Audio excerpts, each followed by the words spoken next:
Selamat pagi pemirsa, keterbukaan menjadi keniscayaan dalam era demokrasi. Dengan keterbukaan, publik bisa memberi penilaian terhadap kandidat yang berkompetisi. Dengan keterbukaan, masyarakat dapat melihat kualitas, kapasitas, ataupun rekam kerja para calon. Dengan semangat itu, debat menjelang hari pemungutan suara menjadi momentum krusial. Di satu sisi, debat menjadi forum pemenuhan hak informasi bagi publik. Pada Minggu 21 Januari besok, Komisi Pemilihan Umum akan kembali menggelar debat kandidat. Kali ini kembali menghadirkan 3 calon wakil presiden, yakni Muhaimin Iskandar, Gibran Rakabuming Raka, serta Mahfud MD. Mereka akan mengadu visi, misi, dan program kerja terkait dengan tema pembangunan berkelanjutan, sumber daya alam, lingkungan hidup, energi, pangan, agraria, serta masyarakat adat dan desa. Rakyat pemilih tentu berharap dapat melengkapi pengetahuan tentang isi kepala para calon tentang tema tersebut. Publik menantikan keberpihakan para kandidat terhadap isu perusakan lingkungan hidup dari berbagai kebijakan yang telah terjadi. Inilah editorial Media Indonesia edisi Sabtu 20 Januari 2024 dengan tema Jangan Tutupi Aib Lingkungan. Bersama saya, Iqbal Himawan. Anda juga bisa berpartisipasi dan berinteraksi melalui telepon interaktif di nomor 021 583 99 100. Dan pagi ini telah hadir bersama saya anggota Dewan Redaksi Media Group Abdul Kohar. Mas Kohar, selamat pagi. Selamat pagi, Iqbal. Sebelumnya terlambat sehari tapi ingin mengucapkan selamat ulang tahun untuk Media Indonesia. Semoga selalu bisa menjadi pencerah bagi dunia jurnalistik di Indonesia. Nah, yang menarik terkait dengan tema hari ini, tapi sebelum kita ke tema, ada 3 berita utama, Mas Kohar, yang akan kita bahas ya. Yang pertama ini terkait dengan yang menjadi headline, jika Menteri mundur pukulan buat Jokowi. Kemarin sempat ramai Faisal Basri menyatakan, menyebut nama ya istilahnya, Menkeu Sri Mulyani, yang mana merupakan itu nama-nama besar dalam kabinet Menteri Jokowi. Mengapa ini disebut sebagai pukulan? Ya karena dengan mundur atau setidak-tidaknya isu dulu dah. Isu mundurnya menteri ini membuat setidak-tidaknya Presiden Jokowi harus berpikir ulang atas langkah yang selama ini dilakukannya. Isu mundur ini tidak ada asap kalau tidak ada api. Karena itu pasti harus dicari apinya. Nah, apa itu apinya? Sebagian analis mengatakan ini terjadi karena menteri-menteri itu sudah tidak sepaham dalam konteks netralitas. Netralitas dalam hal ini adalah dukungan terhadap capres dan cawapres. Nah, sebagian analis mengatakan sepertinya menteri-menteri yang disebut seperti Sri Mulyani, Basuki Hadi Mulyono itu berada dalam situasi keresahan yang akut karena mereka ini kan adalah teknokrat. Mereka ini birokrat-birokrat yang memang selama ini dikenal sebagai mesin yang bergerak sehingga situasi pemerintahan itu bisa terkendali. Yang satu mengendalikan keuangan, yang satu merancang pembangunan infrastruktur. Nah, ketika mereka melihat bahwa fokus presiden sepertinya, fokus presiden mulai diarahkan untuk pemenangan calon tertentu, maka ada yang bergejolak. Nah, itu setidak-tidaknya menurut analis. Dan kalau sampai upaya mundur itu terlaksana, itu pukulan telak. Mengingatkan publik pada peristiwa serupa di tahun 98 ketika belasan menteri Pak Harto mengundurkan diri.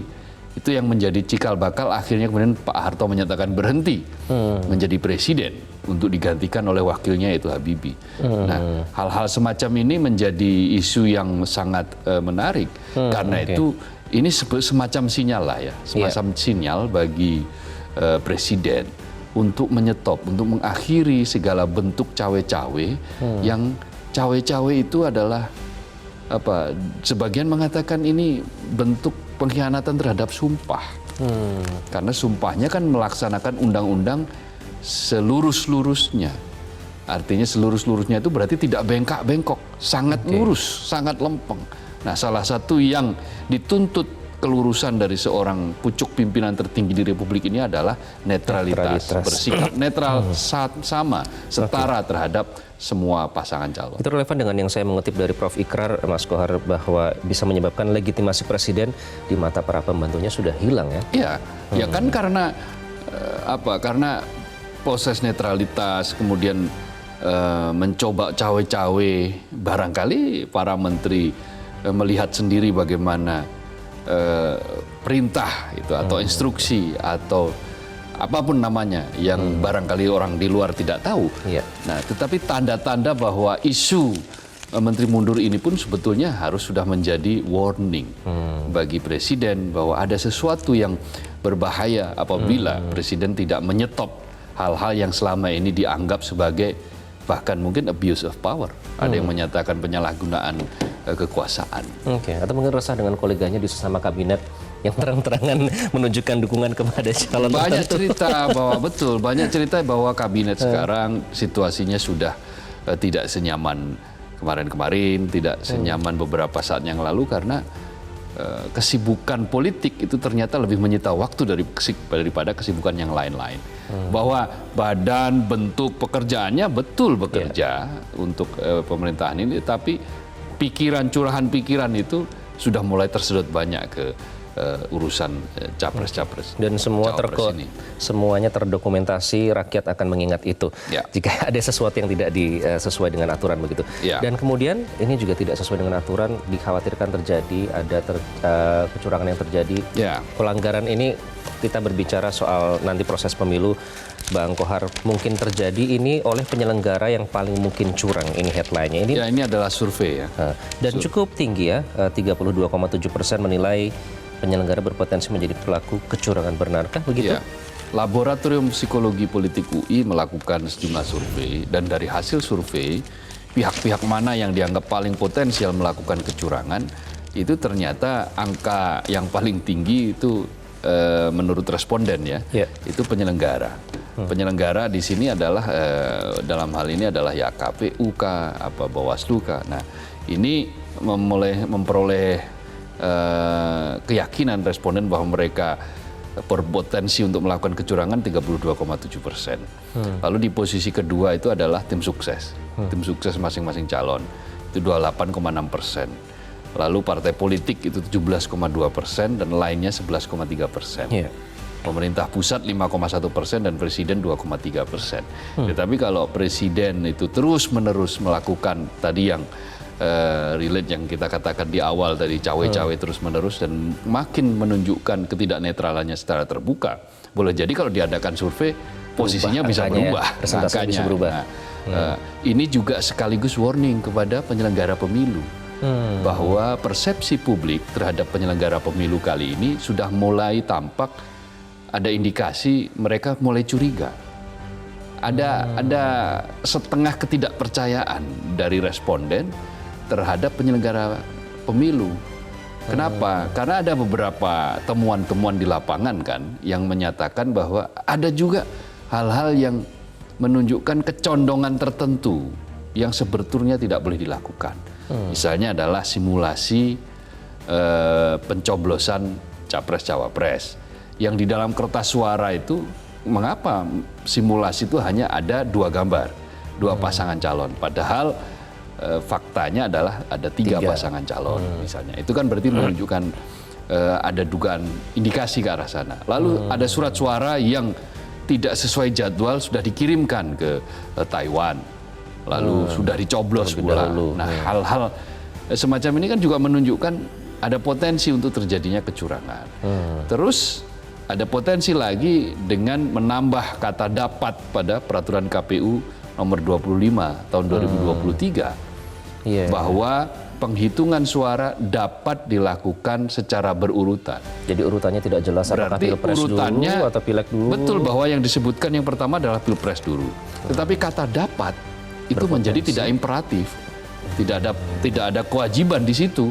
Bisa saja kemudian dari bawah ke atas atau dari ke atas kepentingan atau kondisi tertentu misalnya bukan harus dari pilpres. Ada apa tiba-tiba dengan kata itu ya Mas? Nah itu yang harus kita pertanyakan. Publik ya. Nah sebelumnya kan PKPU yang sebelumnya tidak ada kata dapat. Itu imperatif jelas gitu loh.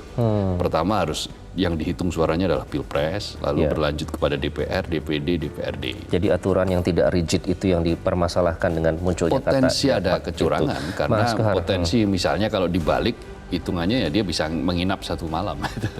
Dan 1 malam itu apapun bisa terjadi gitu loh. Salah kecurangan. Betul. Ya. Mas Kor, tapi yang menarik di sini ini kalaupun memang ada pihak yang ingin melakukan kecurangan, ternyata hasil survei menyatakan bahwa mayoritas ini tidak akan mengubah pilihan meski telah menerima sembako atau uang dalam pemilu ini sedikit. Itu berita gembira itu optimisme bahwa 81% lebih itu tidak akan goyah meskipun dia menerima bansos, menerima uang, menerima sembako, bansos yang ditunggangi ya, bansos yang ditunggangi untuk kepentingan elektoral. Nah, kemudian menerima uang, artinya 81% mayoritas publik kalau mengikuti responden ini itu tidak goyah atas iming-iming lah, pemberian-pemberian yang sifatnya hanya sementara. Meskipun hanya nanti akan ada intimidasi, mereka akan tetap kukuh dengan pilihan mereka sendiri. Faktanya ternyata kan sejauh ini yang ditanya baru bansos, baru bantuan-bantuan atau baru uang, bukan pada intimidasi. Dan kalau intimidasi yang dilakukan mungkin perlawanan akan lebih keras, karena era sekarang bukan era lagi otoriter, bukan era Orde Baru. Meskipun ada intimidasi, publik akan dengan cepat melakukan, katakanlah mengcapture, memfoto, melaporkan, menaikkan, mengunggah di media sosial yang bisa viral, dan kemudian ya orang akan ditindak atas laporan itu.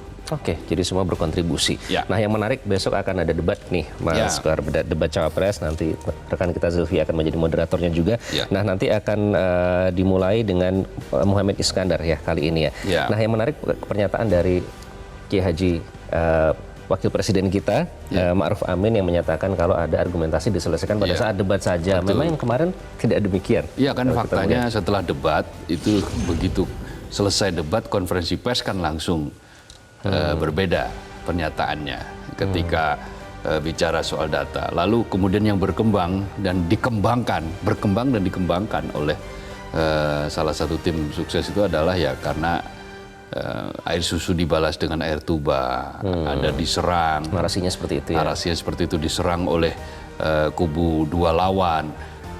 Tidak seperti itu. Debat itu ya memang saling serang. Kalau debat tidak ada saling serang ya bukan debat namanya. Itu statement saja, pernyataan saja, pemaparan. Kalau pemaparan ya sudah, nggak usah ada debat, ganti saja dengan pemaparan visi misi misalnya. Padahal debat tidak seperti itu. Debat ya forumnya memang harus saling serang, saling menjatuhkan, tetapi harus diselesaikan di debat itu saja. Jadi kalau ada data yang harus dibantah, ya dibantahlah di debat itu. Tidak bisa dengan alasan waktu kurang, waktu tidak cukup, lalu bicarakan di luar. Nah, itu tidak bisa. Begitu selesai debat ya, kalau menurut Pak Pres, wabillahi taufik wal hidayah, kan gitu. Semuanya sudah selesai di situ, sehingga lebih produktif untuk berbicara. Silahkan untuk mengomentari hasil debat, itu tidak soal orang lain yang mengomentari, tetapi pihak-pihak yang berdebat lalu kemudian meneruskan perdebatan itu dengan cara mengulik hal-hal yang di luar materi perdebatan, yaitu kekanak-kanakan. Dari podium ke podium dengan narasi yang banyak analis menyatakan itu politik of fear. Cuman yang menggelitik saya, Mas, kan kemarin juga menyatakan mereka berargumen bahwa jangan menyerang personal, tapi di sisi lain ini kan capres, dia akan memimpin negara kita yang artinya terkait dengan kepentingan publik. Betul. Artinya personal pun apabila itu dianggap merugikan kepentingan publik, itu wajar pada Jadi saat debat itu adalah calon pemimpin publik, apalagi pucuk pimpinan tertinggi di Republik ini, harus siap dibelejeti, harus siap dikupas semuanya, mulai dari isi kepala sampai kepada rekam karya, rekam jejaknya. Harus siap untuk dinilai dengan diberikan nilai berapapun, asal argumentasinya masuk akal, ya silakan. Kalau dia ingin membantah bahwa saya sudah melakukan banyak hal, ya bantahlah di saat debat. Jangan itu dibawa pada ranah yang di luar perdebatan. Dan soal personal, misalnya dikatakan punya tanah, punya lahan, dan pejabat publik itu wajib untuk diketahui laporan harta kekayaan pribadinya. Ya, bukan untuk iri atau dengki, bukan. Ini untuk sebagai akuntabilitas. Nah, kalau dari awal saja calon pemimpin sudah tidak mau dengan buka-bukaan akuntabilitas, ya bagaimana nanti ketika dia berkuasa? Ketersembunyian, menutup-nutupi banyak hal itu adalah pintu awal dari perilaku korup. Gitu. Oke, dan jangan sampai paling victim juga setelah itu ya. Kita nantikan debat besok, yang jelas kalau meminjam tagline dari masing-masing calon, kita mendesak para capres supaya tidak hanya omong-omong doang dan melaksanakan kebijakan secara sat-sat gitu ya. Itu tagline dari ketiga capres dan cawapres. Nah, yang akan menjadi topik dalam editorial media Indonesia kali ini pemirsa, karena topiknya besok itu cukup menarik tapi akan menjadi tantangan untuk dibumikan kepada masyarakat. Nah, kali ini mengangkat tema jangan tutupi aib lingkungan. Nah, khusus lingkungan, kenapa yang menjadi highlight dalam karena topik begini, kali ini? Karena ada dua isu setidak-tidaknya dari calon yang dua-duanya itu terkait dengan lingkungan. Food estate itu terkait lingkungan, isu food estate. Apa itu?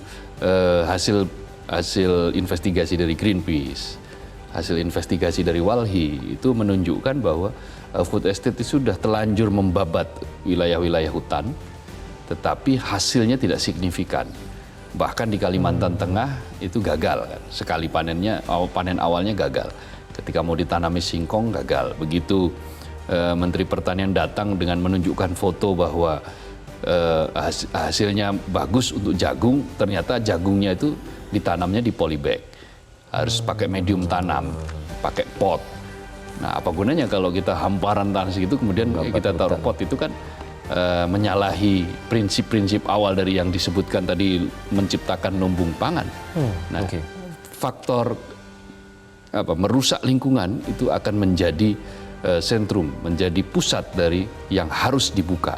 Sementara ada konflik agraria, masyarakat adat, ada konflik yang terkait dengan lingkungan pula di Wadas misalnya di Jawa Tengah yang sudah berlangsung kurang lebih 4-5 tahun terakhir. Dan ini menyangkut misalnya capres nomor 3. Dan capres nomor 3, cawapresnya Mahfud MD harus mampu menjawab ini, harus buka-bukaan. Kalau memang sekarang sedang proses negosiasi, seperti apa prosesnya? Dan itu harus ditanyakan dan jangan ada yang ditutup-tutupi.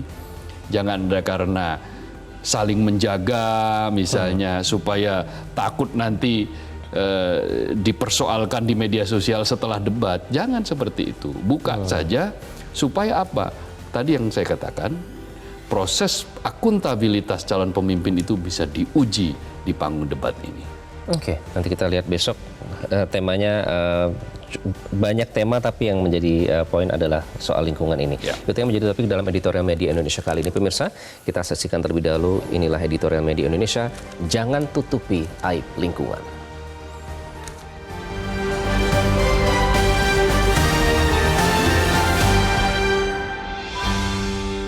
Jangan sembunyikan aib lingkungan.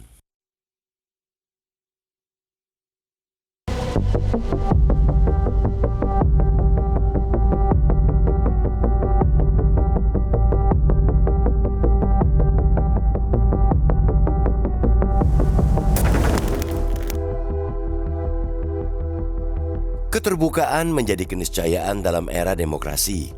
Dengan keterbukaan, publik bisa memberi penilaian terhadap kandidat yang berkompetisi. Dengan keterbukaan, masyarakat dapat melihat kualitas, kapasitas, maupun rekam kerja para calon. Dengan beragam pertimbangan latar belakang kandidat, rakyat bisa secara rasional memilih kandidat terbaik atau setidaknya mencegah yang terburuk untuk berkuasa. Dengan semangat itu, debat menjelang hari pemungutan suara menjadi momentum krusial.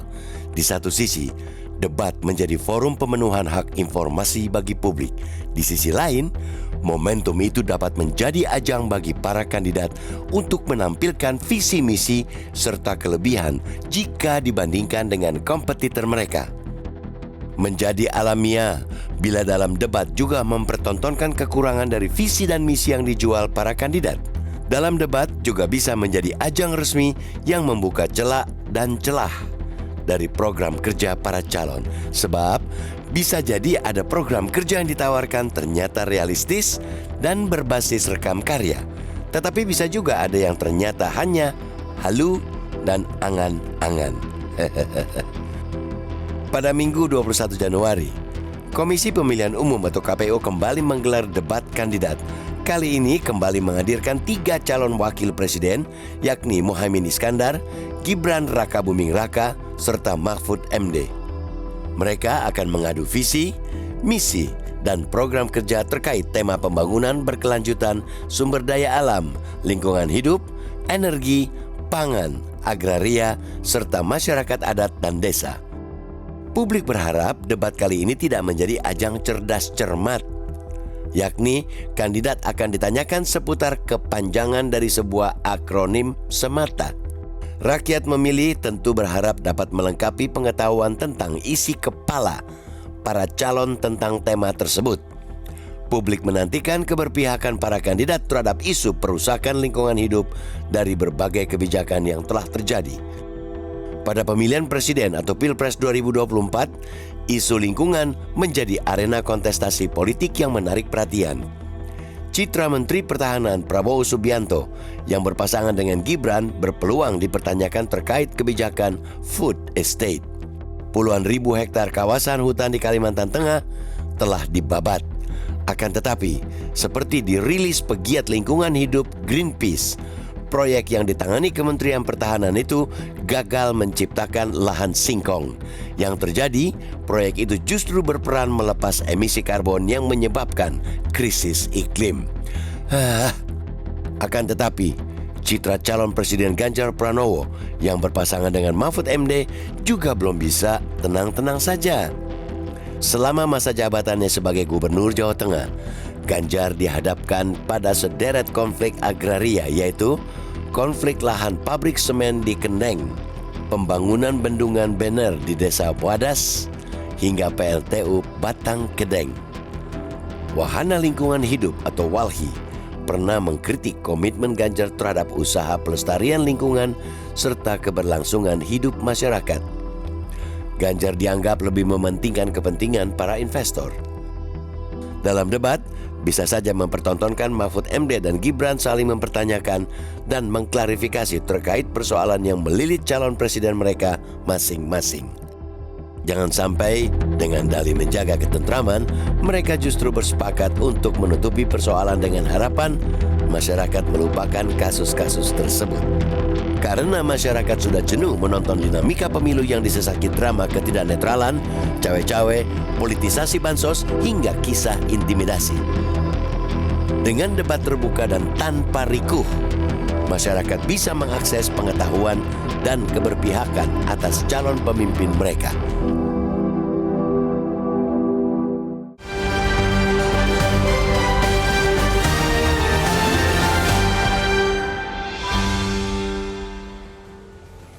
Jangan tutupi aib lingkungan, itulah yang menjadi topik dalam editorial Media Indonesia kali ini. Kami ingatkan Anda bisa berpartisipasi dan berinteraksi nanti terkait dengan tema yang kami bahas dalam editorial hari ini melalui telepon interaktif di nomor 021 583 99 100. Kami akan kembali usai jeda. Tetaplah di editorial Media Indonesia.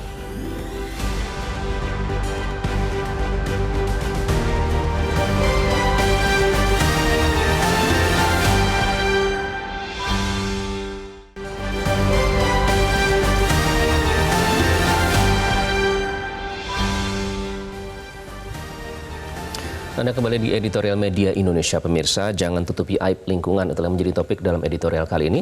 Dan untuk membahas tema ini, kita telah terhubung melalui sambungan telepon dengan Ray Rangkuti, pengamat politik. Bung Ray, selamat pagi.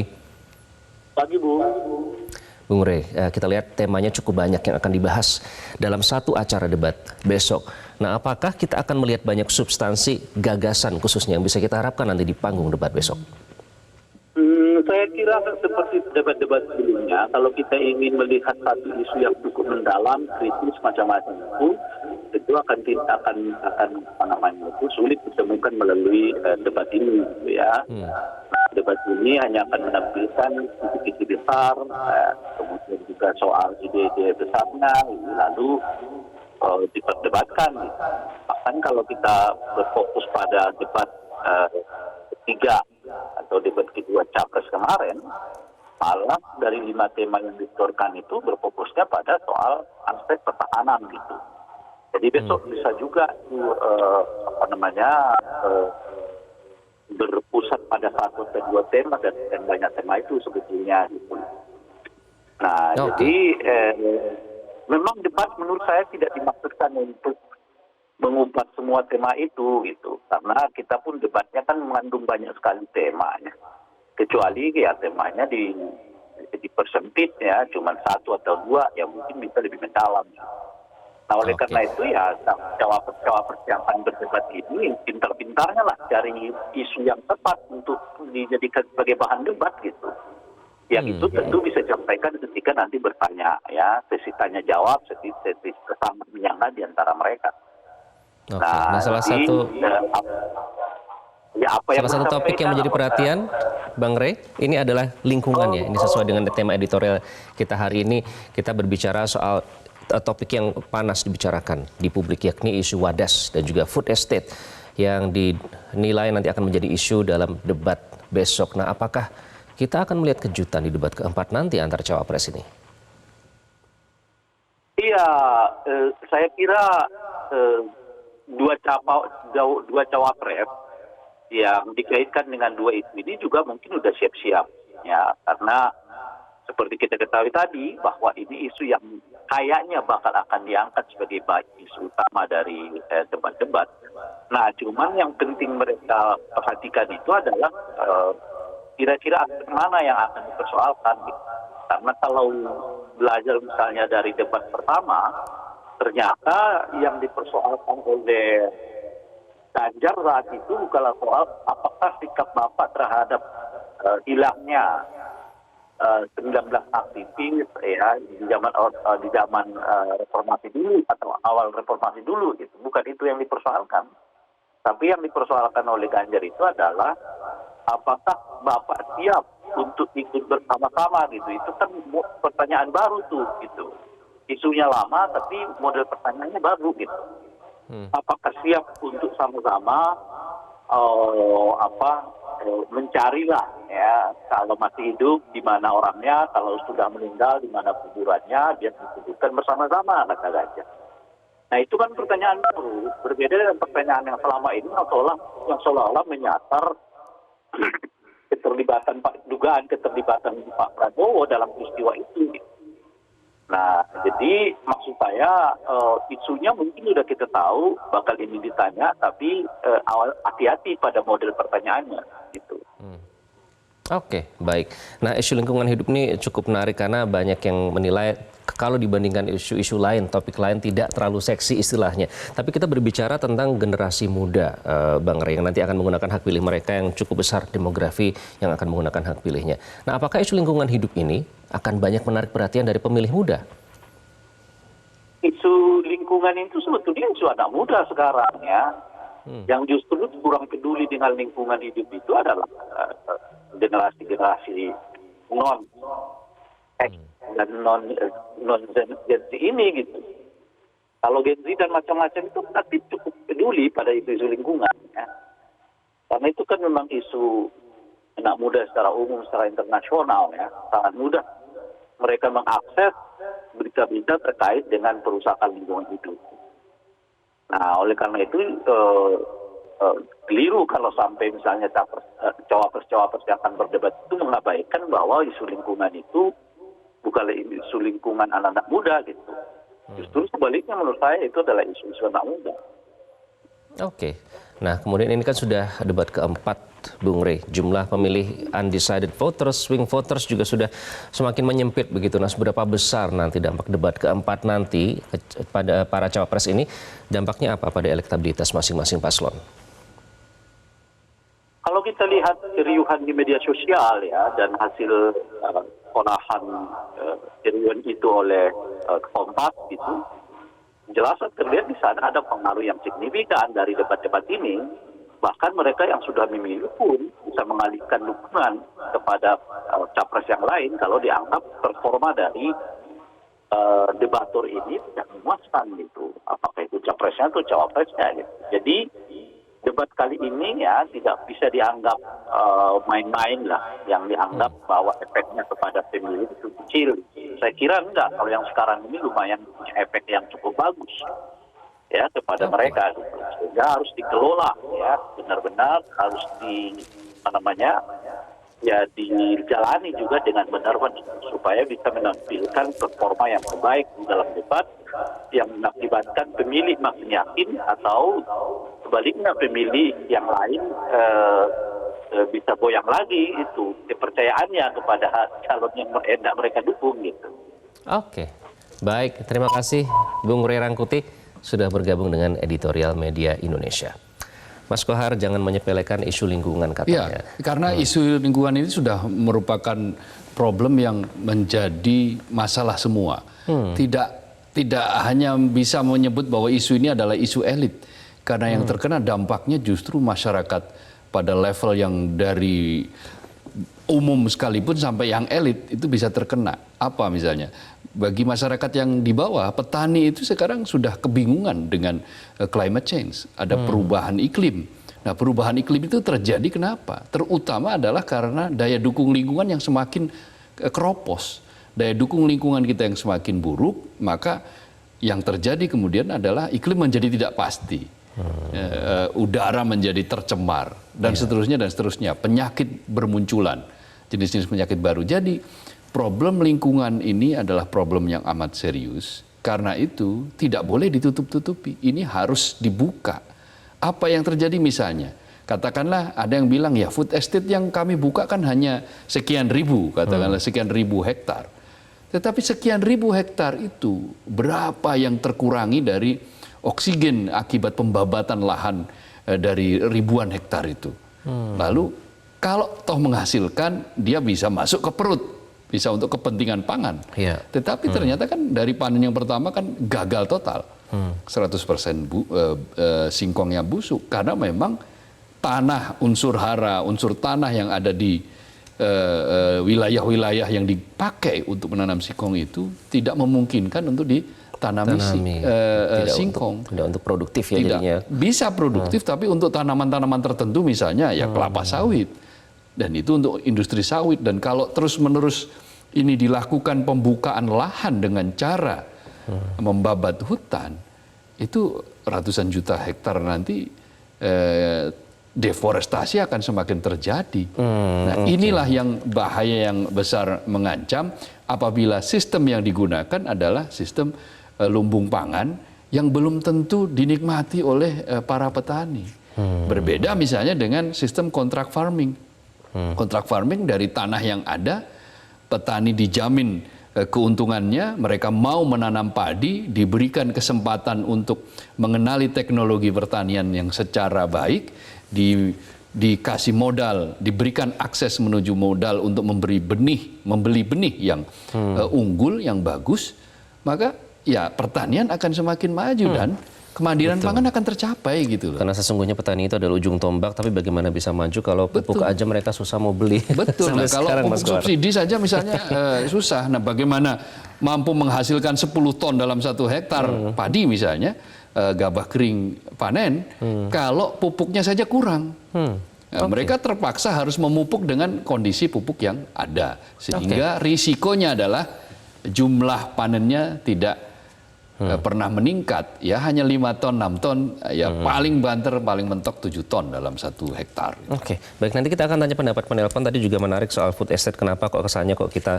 selalu membahas food estate lagi dan lagi, karena ternyata dampaknya sangat besar, sangat luas, dan semua kalangan masyarakat terdampak dari kegagalan program strategis nasional ini. Kami akan kembali dan mengundang Anda untuk berpartisipasi, pemirsa. Tetaplah di Editorial Media Indonesia.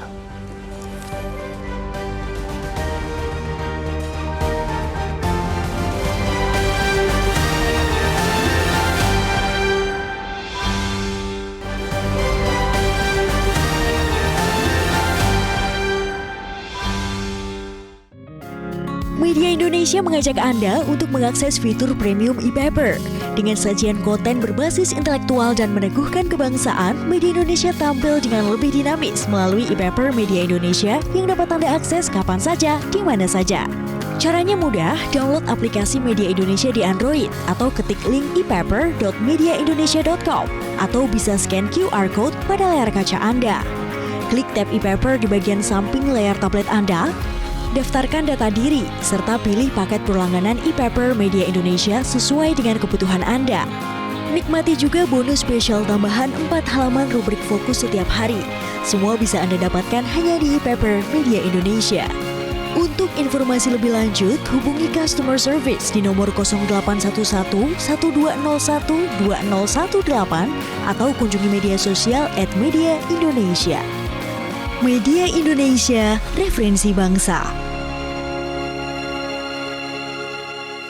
Anda kembali di Editorial Media Indonesia, pemirsa, dan saatnya kami undang Anda untuk berpartisipasi melalui sambungan telepon dan berkomentar atau memberikan opini terkait dengan topik kita pada pagi hari ini. Jangan tutupi aib lingkungan. Yang pertama kita akan undang Bapak Ramadan dari Jambi. Pak Ramadan, selamat pagi. Selamat pagi, Bang Iqbal. Ya, silakan Pak Ramadan, bagaimana Anda memandang soal lingkungan yang akan diangkat dalam debat besok? Bagi saya tentu sebuah keberuntungan bagi pemilih untuk cari tahu aib lingkungan itu tidak hanya terjadi di satu tempat, tapi hampir semua tempat terjadi. Maka penegakan hukum sangat penting. Rekam jejak calon pemimpin kita itu setiap pemilih wajib tahu, Pak Kohar. Wajib tahu. Karena ini pemimpin. Makanya Metro hari ini tentu kami bergembira mengangkat soal ini. Nanti perdebatan itu hendaknya memberi warna bagi kami untuk menentukan pilihan kami yang pas yang mana. Pemimpin kita yang pas yang bagaimana. Oke. Kemudian jangan sebatas 340.000 hektar saja HGU yang dikuasai Pak Prabowo itu. Di tempat-tempat lain juga banyak. Di kampung-kampung saya ini masih banyak HGU yang belum terkuasai, yang belum terselesaikan dengan baik. Contohnya di Kepulauan Riau itu ada bupati ditangkap untuk memperpanjang HGU. Jadi HGU ini memang jadi persoalan penting untuk daerah-daerah. Ada yang izinnya cuma 5.000, tapi dipakai 10.000. Itu tidak diselesaikan secara baik. Sampai hari ini berpuluh-puluh tahun. Jadi sesuai dengan apa yang kata Kus Plus, yang kaya makin kaya, yang miskin makin miskin. Kalau HGU tidak ditertibkan. Terima kasih Metro. Mohon maaf. Assalamualaikum warahmatullahi wabarakatuh. Waalaikumsalam warahmatullahi wabarakatuh. Pak Ramadan, terima kasih. Kemudian ada Bapak Edward di Curug Bengkulu. Pak Edward, selamat pagi. Selamat pagi, Mas Radibi. Ya, silakan. Jadi isu lingkungan ini cuma bukan heboh di nasional, secara global, karena sekarang kan perubahan iklim yang begitu drastis karena kerusakan lingkungan. Nah, kita lihat pembagian tanah-tanah HGU yang merusak lingkungan ini sudah ada warisan dari zaman-zaman sebelumnya, dari era Soeharto, dari siapa-siapa, ini sudah dibagi-bagikan. Yang kita sesalkan sekarang, pemerintah daerah itu tidak mengambil tindakan yang tegas terhadap HGU ini. Itu yang pertama. Yang kedua, saya ingin melihat apa yang terjadi di Jawa Tengah. Adanya pembangunan pabrik. Saya ingat dulu waktu Ibu Tin membangun tim, itu semua masyarakat Indonesia protes. Tetapi sekarang kan tim itu jadi ikon Indonesia. Nah, tim itu jadi ikon Indonesia. Nah, kita berpikir begitu juga. Pembangunan dam itu memang untuk menambah luasnya daerah persawahan yang akan menjadi food estate bagi bangsa Indonesia nanti. Karena kita sadar sekarang kita sudah mengimpor 3.600.000 ton beras dari luar negeri. Ini luar biasa. Kalau tidak dibuat sumber-sumber lahan yang baru, ini akan memperparah penduduk Indonesia ini bertambahnya luar biasa setiap tahun. Okay. Kegagalan di Kalimantan Tengah itu program pemerintah food estate tahun 2020. Lah ini Presiden punya program yang menjalankan harusnya Menteri Teknis. Menteri Teknisnya Syahrul Yassin Limpo. Ini yang nggak benar berarti ngerjakannya. Yang nggak benar ngerjakannya Syahrul Yassin Limpo. Soal gagal, pelajari. Kenapa? Kalau unsur haranya kurang, ada teknologi untuk menambah unsur hara sehingga daerah itu bisa terjadi. Kita harapkan betul-betul nanti program-program bukan program halunisasi, bukan halusinasi saja. Programnya harus real. Jangan Terima kasih Pak Edward. Sudah kami tangkap poinnya karena kenyataannya di bawah Kemenhan ternyata juga gagal program food estate di Kalimantan tersebut. Dan kita ke Pak Yudi yang ada di Bintan, Kepulauan Riau. Pak Yudi, selamat pagi. Selamat pagi, terima kasih sebelumnya ya. Ini isu menarik kalau kita berbicara masalah lingkungan. Karena hari ini masalah lingkungan tidak cuma menjadi masalah kita Indonesia secara nasional, tapi juga dunia. Merebaknya kasus krisis perubahan iklim menjadi poin besar bagi kita untuk segera berbenah, waspada, dan mengambil perhatian berat di bidang lingkungan. Kita melihat hari ini sejujurnya ya, banyak lahan-lahan di seluruh Indonesia yang rusak akibat banyak hal, terutama konsesi lahan atau yang juga sekarang didengung-dengungkan masalah HGU ya, alih fungsi lahan dan lain sebagainya. Contoh terbesar kalau kita lihat ya, tidak bermaksud kita menyindir untuk masalah pemilihan ini ya, masalah food estate ya. Memang sebagai orang daerah kita nggak melihat langsung food estate, tapi beritanya cukup terbentang di layar TV, di media sosial, dan juga di portal-portal online ya, yang mana begitu luasnya area hutan yang direncanakan dijadikan sebagai lahan tanam singkong ya, ternyata sampai hari ini belum menghasilkan seperti yang diharapkan. Nah, pertanyaan kita, penebangan pohon besar itu kan berakibat efek yang besar juga terhadap lingkungan sebagai penyerap karbon ya, penghasil oksigen dan sebagainya. Tentu ini jadi masalah serius. Kayaknya proyek ini gagal ya. Di samping itu konvensi atau perubahan dari lahan hutan menjadi lahan tanam seperti palawija atau singkong dan sebagainya juga menimbulkan dampak, saya kira. Ini juga harusnya jadi perhatian. Nah, hal terpenting kepada siapapun yang jadi pemimpin nantinya, tolong ya, masalah lingkungan diambil serius.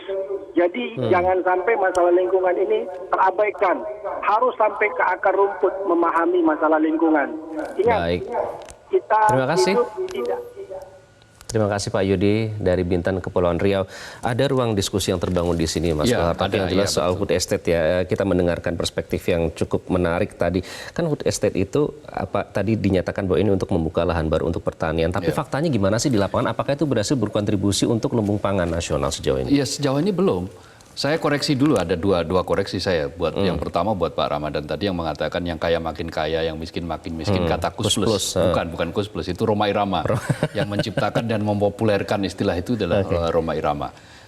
Sayangnya masih relevan ya itu ya, Ya, dengan dan itu keadaan masih sekarang. relevan saat ini ketika bicara. Kedua, Pak Edward tadi Curug mengatakan bahwa di Kalimantan Tengah itu food estate yang digagas atau dilaksanakan Departemen Teknis, dalam hal ini Kementerian Pertanian, itu juga salah. Yang di Kalimantan Tengah di Gunung Mas itu yang ditugasi untuk membuka lahan food estate itu adalah Kementerian Pertahanan. Itulah mengapa terjadi miss di sini, karena ya kok Kementerian Pertahanan diberikan tugas mengurusi pangan. Yang bukan ada yang bidangnya. bilang karena ketahanan pangan, bukan di situ domainnya Menteri Pertahanan. Nah, karena itu, oke, katakanlah misalnya itu sebagai tugas khusus, tugas tambahan. Orang akan mempertanyakan apa hasilnya. Karena faktanya kita impor beras 3,5 juta ton. Itu indikatornya Di 2023, impor terbesar dalam 5 tahun terakhir. Ini adalah ironi, negara dengan julukan sebagai negara agraris dan pernah memperoleh swasembada pangan, dan sebelumnya ketika Menteri Syahrul Yassin Limpo sebelum diperkarakan itu juga berhasil lagi mendapatkan penghargaan untuk swasembada pangan. Nyatanya akhirnya kemudian berubah menjadi impor, dan impornya luar biasa besar. Mengapa? Ini berarti kita gagal dalam menciptakan lumbung pangan. Memang ada yang bilang ini untuk jangka panjang, tetapi kan menanam, katakanlah menanam padi itu kan tidak sampai 1 tahun. Menanam singkong juga tidak perlu makan waktu 1 tahun untuk bisa kita lihat hasilnya. Kalau pertama hasilnya katakanlah misalnya yang berhasil hanya 50%, itu setidak-tidaknya ada yang berhasil dalam menanam singkong. Tetapi kalau 100% singkongnya busuk, itu tandanya bahwa perencanaannya buruk. Tanahnya tidak cocok. Kenapa dipaksakan di tanah di situ, ditanam di situ, apalagi ini sudah menghilangkan lahan tutupan hutan. Kalau seperti itu yang terjadi, ya namanya perusakan lingkungan. Justru ada double krisis akhirnya. Krisis pangan ditambah dengan krisis lingkungan. Ini kan yang dikritisi oleh banyak kalangan, mengapa food estate ini perlu dievaluasi. Mestinya daripada misalnya anggaran triliunan itu dipakai untuk food estate, kenapa tidak digunakan itu untuk menambah subsidi pupuk misalnya untuk para petani?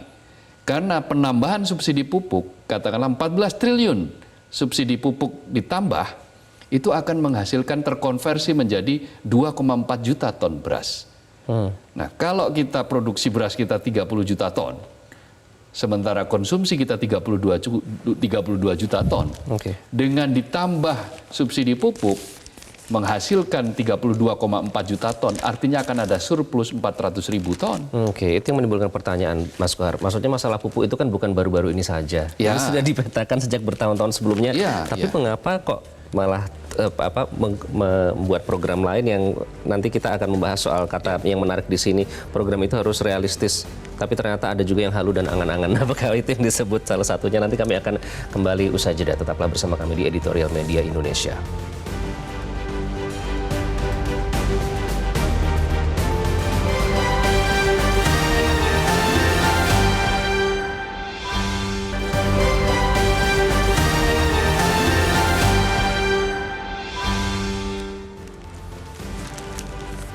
Anda kembali di Editorial Media Indonesia. Kita sudah sampai di segmen terakhir, Mas Kohar. Ya. Ini memastikan bahwa program kerja nanti dalam debat kan kita harapkan keterbukaan ya. Bisa membuka celah dan juga celah dari program kerja para calon yang diharapkan realistis dan berbasis rekam karya. Supaya tidak ada lagi yang ternyata halu dan angan-angan. Nah, apa yang nanti kita bisa lihat dari debat itu terkait dengan isu lingkungan ini? Ya, kalau isu lingkungan harus tegas, harus jelas. Kita nyatakan bahwa jangan lagi ada upaya-upaya, usaha-usaha yang makin membuat daya dukung lingkungan hidup kita ini semakin keropos. Silakan membuat lumbung padi, tetapi bagaimana caranya supaya lumbung padi atau lumbung pangan itu, food estate itu, tidak sampai merusak hutan. Masih banyak cara yang bisa dilakukan di wilayah-wilayah yang memungkinkan bagi masyarakat itu untuk mampu memproduksi pangan, tidak harus beras, tidak harus padi. Diversifikasi pangan harus menjadi solusi jawaban. Di Sulawesi Selatan saya mendapatkan informasi itu masih ada jutaan hektar lahan yang masih bisa ditanami dan selama ini tidak ditanami, dibiarkan menganggur karena hanya kepikirannya hanya kalau yang judulnya pangan ya hanya beras. Mengapa tidak ditanami? Misalnya di sana orang terbiasa menanam pisang. Sebagai kuliner di sana kan juga pisang bisa.